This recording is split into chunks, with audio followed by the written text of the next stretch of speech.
Welcome back to Fort Benning and the US Army's Armour and Cavalry Collection's Challenger 1 prototype. And of course, part 2, we're going to go around the crew positions. Starting with the TC, he has a pretty good cupola. 9 periscopes around him, all of which you will see come with wipers and washer spray. To his front left is the L37 machine gun. It is a 7.62. It's basically a GPMG or an FN mag, slightly modified. Comes with 3 ammunition boxes that could be all connected together, giving a grand total of 600 rounds ready to fire. There's also a spotlight that will go here. You can see the cable for it, but it's obviously not mounted. Fired from inside. The hatch, well, that will lock either in an umbrella position, full upright, or all the way back, or at least it would if it wasn't frozen in place. That happens with these old tanks. And now inside. Right, so once I come inside, the seat is raised by a hydraulic pump handle. So there's a selector valve for up or down, and you would pump. Obviously, it lacks a little bit of hydraulic fluid right now, and it's not going anywhere. But it's a convenient little feature, I have to say. Okay, as I go around the interior, so the first thing I'm going to see up here is the control for the cupola machine gun. There's selectors here for the spotlight, the heater, the image intensifier sight, the machine gun graticle, and then there's a big safety here for the machine gun itself. The sight I'm going to talk about in a second. On the right hand side of the 9 periscopes, there were 2 replacements scattered around inside the tank if you need them for some reason. Again, they were a little over exuberant when they were spraying this initially. They forgot to mask them. They were in a hurry. But I'm told that there's a plan involving a lot of solvent and razor blades to get this cleaned up a bit. Some controls up here, wiper and heater. Not quite sure what this lever does. Looks important. And cupola traverse gear. So there's a lock here you would unlock, and then you would traverse the cupola by use of this handle, which stores reasonably comfortably out of the way. Air vents for your heating and cooling system. Commander's range readout. So the range is actually lased by the gunner, but the readout comes out both here and in the gunner's position. There should be a toggle for first and last return here somewhere. Maybe it's in the command unit. But either way, the gunner doesn't actually control the laser. There's a toggle here, that could be it. His gunner's override is a handle here. Like a lot of the British tanks of the era, it is a fixed handle. You can't move it. It's a thumb switch. So up, down, left, right. It isn't reversed. For people who like flight sims like me, pushing forward does not lower the gun. Pushing forward or up actually raises the gun in the sight. But a nice thing about having this fixed handle is that as you're being thrown around by the tank going cross country, you're not inputting any false data into the machine. So if you say up, it's because you have deliberately gone up with your thumb. It's not that you've just been thrown forward at that moment. His left hand is similarly on a fixed controller. And this applies for the gunner as well. Little palm switch obviously for the override. The catch with the thumb controller is I have found I am not very good with it. So I was mucking around in a Challenger 2 simulator a few years back, and I did not like it. Then again, it very well just may be what are you used to. His left hand, as I say, is on a separate control handle. So the right handle purely does the traverse and elevation. Left handle is a toggle switch for main or coax. It's behind a safety lever here. And there is also a laze option and a trigger. So let's see what else. As you are spinning around with the cupola, obviously your commander's sight is spinning with it, your primary sight. Now, in order to make sure that your commander's override aiming point is aligned correctly and you haven't just slightly mismatched your cupola, the reticle actually isn't part of the cupola sight. What they have is just forward is the projector reticle imager. And it works a bit like a reflector sight or a heads-up display if you want, that it projects into the cupola sight. So if it's a little bit misaligned, no matter, as as long as your eye is going through the glass to see the projection, then you're going to be on target. This is the only night vision on the tank. So your initial optic is either a by 1 or a by 10. However, when it comes down to night, you got to pull it out and replace it. So what we have here is the L5 A1 Image Intensifier. I think it's the L5 A1. It's not normally used in daylight, although there is an option for shuttering with just little pinholes, so you can use it. And the idea there would be, let's say you're about to go into battle in the afternoon or the evening. You're worried that the battle will go on into the hours of darkness. You don't want to stop fighting in the middle of the battle just because you got to pull your sights out. So you have the night sight set in daylight mode, and then when it gets dark enough, you open the shutters and you continue with the night sight. Now, because there is no thermal imager in this particular prototype vehicle, this is the only night vision system on the tank. They fixed it. Lethal, high voltage, 7500 volts. Duly noticed. I'm not going to muck with that, but that is focus, brilliance, elevation, and traverse. So this presumably is the control for the PRI, which, as I mentioned, is a forward. Okay, as I go around, there's a lot in this commander's position. So coming around, in the production vehicles, behind me here would be 2 taps or faucets for the 2 water tanks. One is a drinking water tank, and the other is the water tank for the washer fluid. Unfortunately, both the inputs in the production vehicle are in the same place. Just be careful not to mix them up, I guess. But the production vehicles did have running water, both tank in the turret and one by the driver. As we come around the right-hand side, controls for your harness, your headset, I guess you would call it. I see the commander's control, what do they call it? The commander's control monitor unit number 1, mark something. This is where the first and last return toggle switch is here. It's a little inconvenient. I guess you got to use your left hand more easily than your right. There's a little turret clock on there as well. I'm sure it performs some other functions I can't quite remember. Now, behind me, where you would expect to find radios, is not. This is all part of the power control system for the tank. And I had it all scripted out, and I don't know if I can remember what's what. And it doesn't quite seem to match well with what was in the manual anyway. Now, as I'm looking down to the left here, I can see the turret control box. Now, the box has 2 important functions. Firstly, this is the override master control. So if things go to hell in a handbasket, you've lost all power from the hull, the generators don't work, the whole batteries don't work, you can flip this switch over and now you move everything, the NBC system, the gun traverse, the whole shebang, run off the 2 12-volt batteries in the back. They don't last you very long, but it's better than hand cranking absolutely everything or dying because your NBC system no longer functions. Also, some of the most important controls in the tank, the boiling vessel power. So a single boiling vessel apparently uses both of these power connectors. And the boiling vessel not only will boil water, but it will also fry. You can fry your bacon in the boiling vessel. It's in the manual. And the manual also states that you cannot deep fry. That's bad, apparently. But there you go. A feature most important to British tanks. The Americans, we only got a boiling vessel 98 was when we started buying the things. Oh well, better late than never. Perhaps somewhat annoyingly, somebody has stolen the turret basket and everything in the turret. I don't understand it. The ready rack ammo bin is gone, the gunner's seat is gone, the gunner's control pedals are gone, and of course the platform is gone. Make of that what you will. So I am actually standing a little bit off kilter on the whole floor. But most of the gunner's controls are still here, so we can still work with this. He has, again, the same fixed control handle on the right hand side. He has another control handle on the left hand side with, again, a safety cover with coaxial or main. To the right, the rocker switch forward is to lays, and then the bottom is to auto lay. And well, this is going to take a little bit of explaining.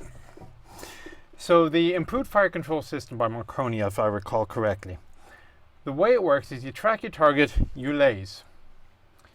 If you don't input the auto lay button within, I think it's 1.3 seconds, it assumes that you are dealing with a stationary target and the reticle adjusts for a stationary target. If within 1.3 seconds you press the auto lay button, then the reticle is going to jump to provide the correct offset. So you're looking for an ellipsis, so it's an oval, will move from your target to somewhere else.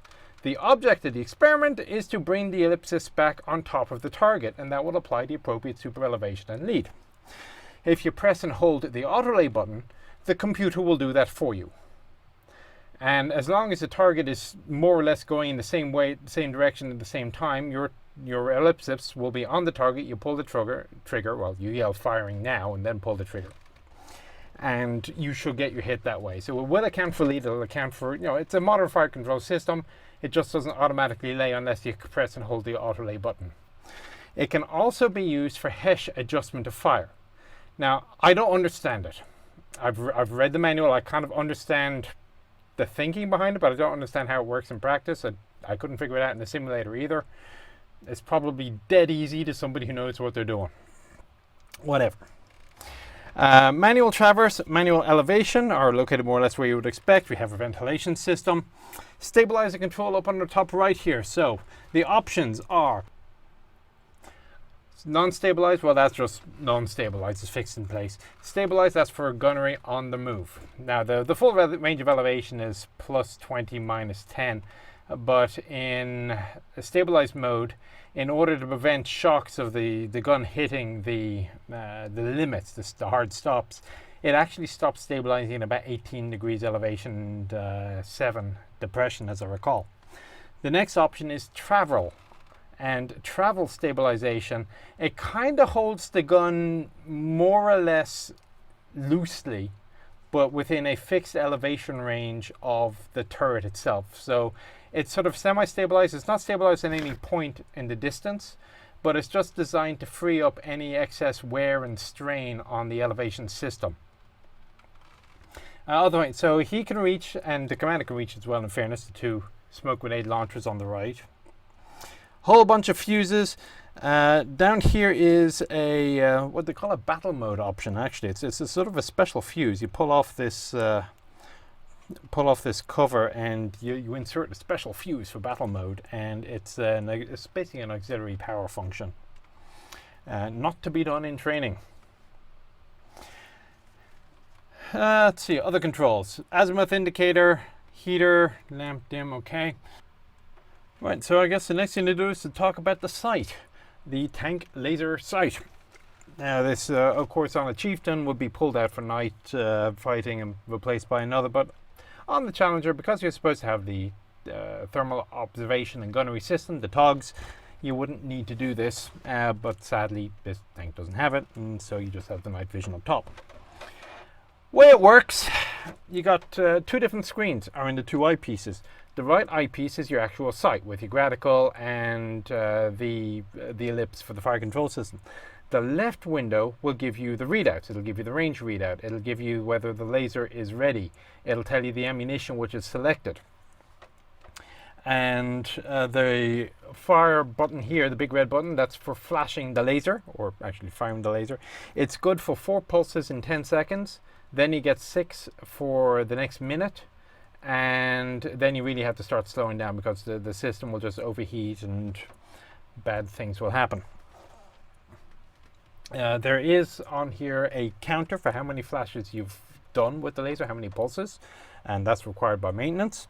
And in the back is another first and last return switch, but it is deactivated because only the commander's one works. Ellipse X and Y, that's for your fire control ellipse for bore sighting. Speaking of bore sighting, the MRS update system is a little bit old school. So the MRS is a light which is on the right hand side of the doghouse, or the gunner's primary sight housing.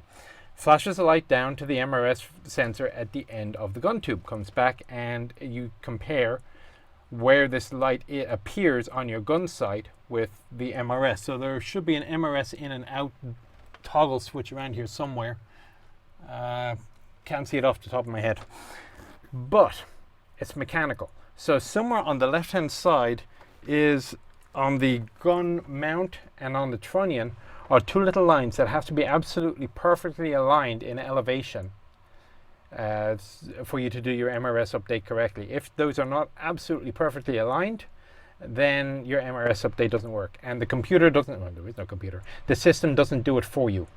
You have to manually do the elevation. It's not like an M1, let's say, where you, as soon as you flip the toggle switch for MRS, the gun resets to the correct elevation. I will say, as I'm moving around here, this is pretty narrow. Obviously, I can't tell you what the legroom is like, but yeah, you're comfortable enough to sit in, but you can't move around, if you know what I mean. So it's comfortable for a couple of hours, but if you really feel the itch, you want to move around, let's say you're buttoned up in NBC, this is going to start getting miserable relatively quickly. Oh, speaking of fire control systems, on the handle on the left-hand side, down by, it says by the third finger is used. One, two, I guess it's the third finger. Either the third or the little finger is a little toggle button that as you push, it cycles through the ammunition types in the ballistic computer. So it's APDS, AP, DST training, HESH, and then it loops around again. So if you miss it, you have to keep pressing the trigger to keep going around. And again, you can monitor which ammunition type is in your ballistic computer by the left eyepiece. Another neat little feature here. So this is still pretty much a mechanically linked system. Remember, this is, I'm going to call it a warmed over Challenger Chieftain tank. This is an old tank design that was drastically upgraded, but there's still a lot of mechanical connections. And in order to ensure, and it's kind of clever, as the temperature of the vehicle raises and lowers, the shape of the hull will change, or the turret will change, because the metal will expand and contract. There is a connector here to the turret roof. By use of a fluid, and there's a header tank back there, which contains this fluid, as the temperature changes, the fluid will also expand and contract, and it will expand and contract the linkage to the sight. So the sight is always linked with the main gun, no matter what the alignment of the sight and the main gun happens, because of the expansion of the metal. I can't argue if it works. It seems a little bit overly complicated, but that's just me. Okay, left-hand side. Okay, so left-hand side, you can see those two marks I was talking about that have to be perfectly aligned for the MRS. There's an elevation quadrant with a spirit level. The emergency firing system, there's a couple of little 12-volt batteries in here. It is an electrically fired system. And there's a cover here. You pull the cover off, you reach into the gun shield, and you push the button, and using the two 12-volt batteries, that will then set off the round and fire the cannon. Now, I'm looking at this button, and it is 1.5 inches at best from the recoiling breech, probably less than 1.5 inches. That has got to be scary as all hell. I do not want to ever have to push that button. So forward is the Sight Armored Vehicle number 87 Mark 1. And this, as I said, is your auxiliary sight. So it's stowed ordinarily a bit more further forward. I'm not quite sure why it's not going that way right now. But when you need it, as I said, you pull this red handle. It flips over the hatch. You can then pull back the sight to the vertical position, and you can engage with your auxiliary sight. Downside to the sight being up on the roof is that you can't use it to check if your gun tube is clear. On the plus side, it does mean that there's no additional holes in the front of the hull. Right, I think that's about it. Let's hop over to the loader side. Right, loader's position.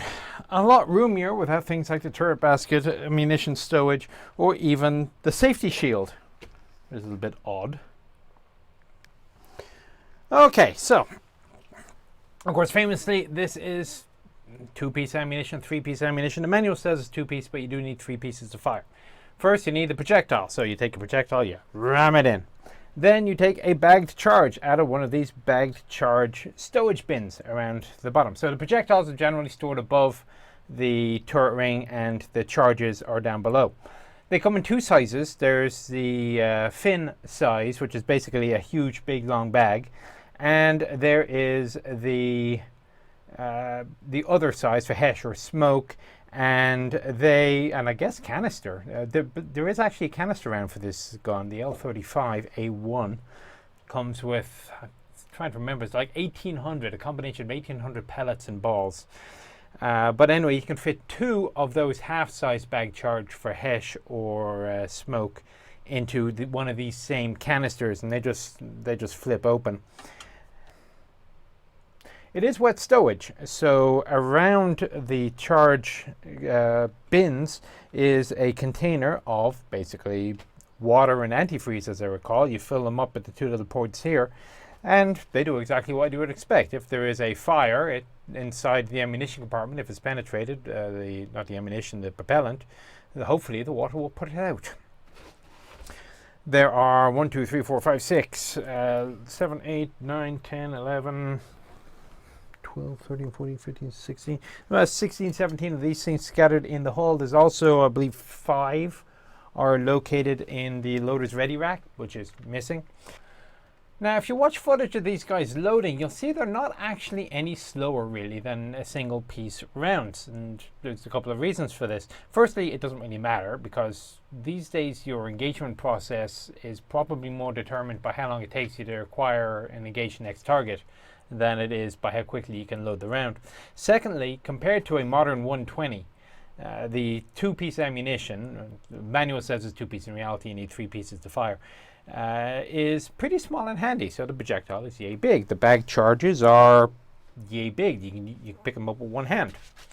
And so you can also lap load these rounds, which you can't do with a NATO 120. So you're sitting there ready to fire, bang goes the gun, breech drops, you immediately ram the projectile, then you grab the charge. There's a handle on one end, and there's a special primer end. So you shove the handle end in first. Then you release the breech with this red handle here. And then there is a sliding guard that you will then slide back. So it's 2 moves. It's release, slide back. That frees up some of the circuits. As long as the guard is forward, the electrical trigger isn't going to work. Now, that push button trigger is always going to work no matter what anybody else does, no matter what other settings and safeties are in place. So that's a point to note. And then the last part is there is a 10-round magazine of vent tubes. They look basically like 50 cal cartridges. So the electrical charge sets off the vent tube, which then sends the explosion down to hit the primer bag, or the primer end of the propellant bag, which then sets off the round.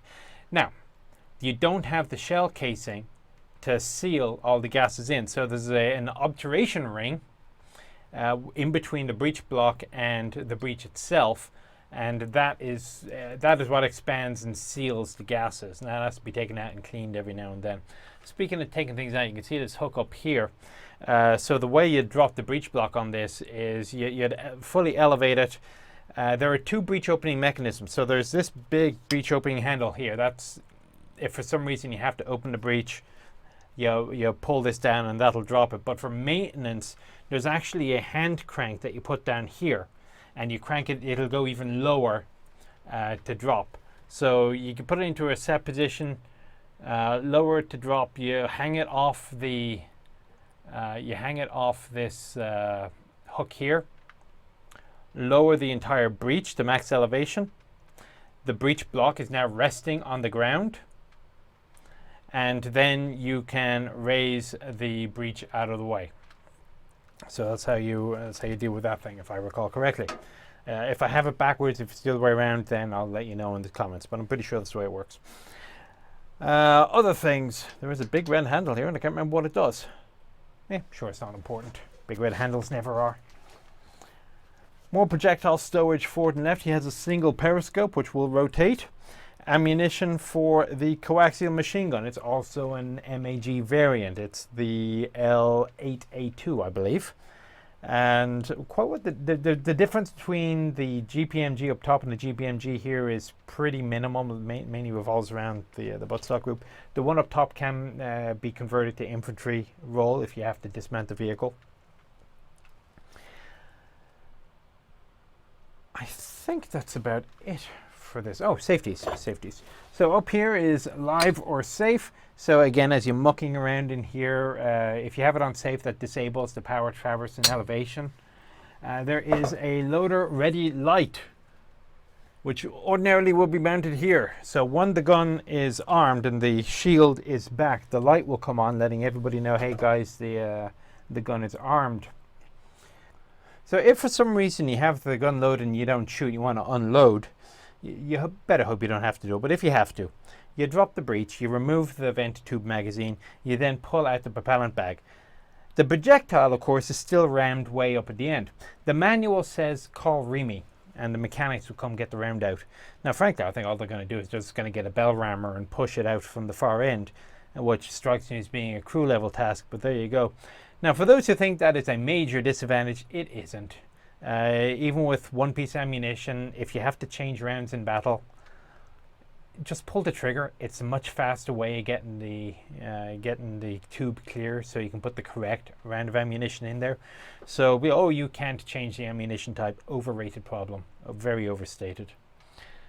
So that said, that does mean though that there is a difference in the loading process for the loader, in that in an American tank, as soon as the round has been fired and the breech is empty, the loader's already putting the next round in, and it will be usually the same type of round. However, for the British tank, the loader isn't supposed to start the process, at least according to the manual, until the next fire command has been issued by the commander, which will also then tell him exactly which round is, so it's Finn or Hesh or what have you.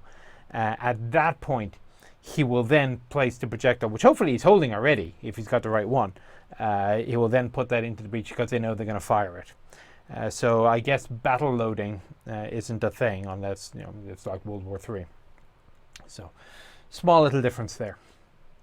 Right, I think that does it for here. So now the next question is, can I get into the driver's position? Because I'm not sure I can. Right, well, it turns out I do kind of fit. And it was a bugger getting in here. At the end of this video, I think in the blooper reel, I left my audio recorder on, even though I had turned off the camera. So either way, as I say, I kind of fit. I was able to worm in through the turret, which can be done. So the driver's seat will fold back sufficiently to allow somebody to get out. And in fact, it's even curved in such a manner that it's designed to make it a little bit easier as well. Now, that was for getting out. I don't think it was really designed for getting in, just the way things worked out. But anyway, while I am in here, I'm in the fully reclined position. So I would have my two control handles for steering. Now, these are cross-connected. It is possible to steer with only one handle. And the reason being, they're purely steering tillers. They aren't brake tillers. I have a huge, massive, I can put both feet down on the brake at the same time if I really wanted to, push down on the brake. It wasn't designed for my height. I can drive it, but it wouldn't be massively comfortable. So there would be a periscope located directly here that I'll be using in my reclined position with a headrest. There's a backrest here for when I'm driving head out. I really, really wanted to get out through the loader, the driver's hatch. Unfortunately, it is absolutely jammed in place, and I'm not getting out this way. Which, considering how bad it was for me to get in, I don't think I'm looking forward to this. Hopefully the lights will last. I'm not doing this in the dark. Accelerator, as I said, it is electronically controlled. Now, there is a gear shift to my right for your standard ranges of gears. There's also further forward an auxiliary gear that because remember, this is all electronically controlled. If there is a problem with the gear, there's an emergency override that it basically forces the transmission into second forward or second reverse. Maximum speed on this thing is 56 kilometers an hour forward and 36 kilometers an hour in reverse. And if you're American, that's 35 forward, 22 backwards.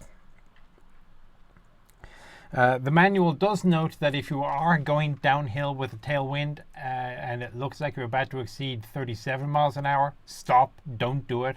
All sorts of bad things are going to happen to your transmission, to your powertrain. Okay, so otherwise I have my vents in here. The batteries, there are 4 whole batteries, 2 on each side. Each side is wired in series, giving us 24 volts in parallel. So left hand side on top of the batteries will be stowage, the charge bins for the propellant on each side, and actually directly underneath my seat it looks like there's a rack for about 4 projectiles. I think this hose, do I see a tap? I think this is the drinking water tap. I could be wrong, but I suspect that's what it is. The drinking water tank should be behind the air vents. Primary controls, let's see, auxiliary engine controls are on the left here. So auxiliary motor controls as mentioned, spare fuses and bulbs. Headlights it looks like, or no, panel lights, I'm sorry, panel lights. Periscope, washer, or wiper, infrared sight. So a power switch for the infrared sight. Again, this is one of those things a bit like the M1 today. You drop it for night vision. A turret clock, fuel tank, so left tank or right tank reader, coolant temperature, various warning lights. There is a big red warning light on the right hand side, I should add. So as you're steering, the minimum steering radius is determined by what gear you're in. So if you're in first gear, your minimum steering radius is still 9 meters. So anything tighter than that, you got to go into neutral and do a neutral steer. So it's a catch with a lot of British vehicles, and it's led to a few accidents with inexperienced drivers. Steering is also reversed when you're in reverse. So if you're going to the rear and you want to turn right, you got to pull back on the left stick, because what this does is it moves the nose to the left. It's like steering controls your nose direction, no matter which way, if you're going forwards or backwards. So that probably also takes a little bit of getting used to. Okay, I think I am done in here. As mentioned, the accelerator pedal, big. It's an electronic control, and I am. Oh, master power is on the right there. Okay, going around the right-hand side, I see an interior light, the speedometer. Let's see, it's got 1,742 kilometers on the clock. Main engine controls are located up here as well. I see a J-box for the Clansman, and there is a headset harness connector here. It looks like master power is down and right, and that's about it. I need to get out of here before the batteries go, because there's absolutely no light getting into this vehicle. This particular vehicle was number 6 of 7 built of the prototype series, call sign was Huntsman. It stayed in service until 1987, declared surplus to requirements at that point, and somehow find its way to Fort Knox, where it's still at the time, of course, in its green and black camouflage. Production Challenger 1 entered service March 1983, but production delays meant that the TOGS systems didn't even start getting delivered until late 1983. This meant that although the TOGS housing was on the side of the production vehicles, there was nothing in it, and for some time the only night sight on service Challenger 1s was the commander's night vision. So hopefully nobody told the Soviets. Apparently nobody did, because they never invaded. The tank stayed in production until 1991, until number 420 rolled off the line, and it stayed in service until 2001, replaced completely by Challenger 2. The tanks did continue on to a second life. They were sold to Jordan, known as Al Hussein. However, their days there are also sadly numbered. Right, that's it. Hope you found the tour interesting and informative. Again, thank you to the US Army's Armor and Cavalry Collection for letting me roam around, and to the Patreons who funded the trip. Take care. Piece of ammunition for 2 reasons. Firstly, everything in here is really small and light, so the projectile is this big. The bag charge is 40 pounds. It's not even. It's a one-hand. How much is a bag charge? But this allows you to engage different power modes, such as emergency power mode running off of the turret battery. Just like a big toggle switch somewhere would be used, but I don't see it. Oh, a little spotlight. That's handy for map reading. So this is the Commander's Monitor and Control Unit, or something of that nature. I can't remember quite what it was called. Oh, hang on, it's down here. Commander's Control Monitor Unit. Close. It's got a little turret clock in there if you need it for some reason. Let's see. You need to... so this is your selector for first and last return. I knew there was one here somewhere. I'm sure it performs a bunch of other functions. Let me check the notes. So the auxiliary sight I mentioned, the sight armored number 87 Mark 1. It is a by 7, and I have absolutely no idea what this is or why it's not connected. I think it's supposed to be connected on here, but it isn't.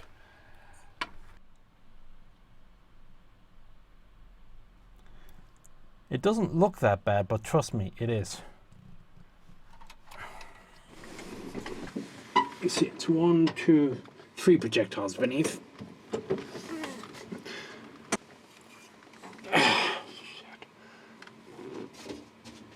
No. Okay, good whole weight.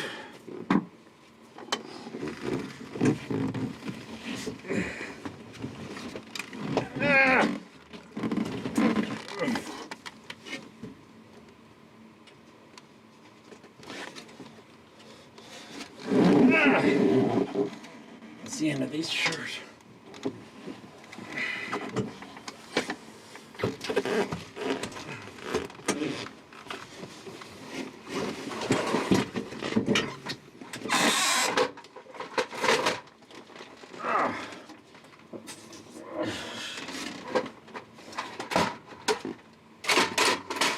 It's not bad enough just getting out. You got to get out with all this electronic stuff in here I use for filming.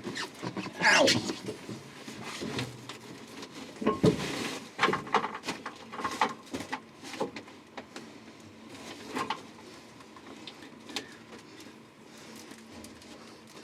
That hurt.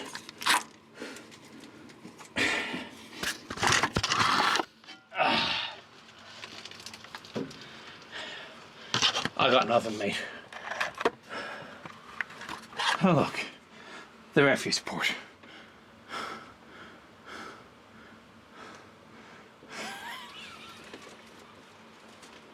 Time to get out and close up.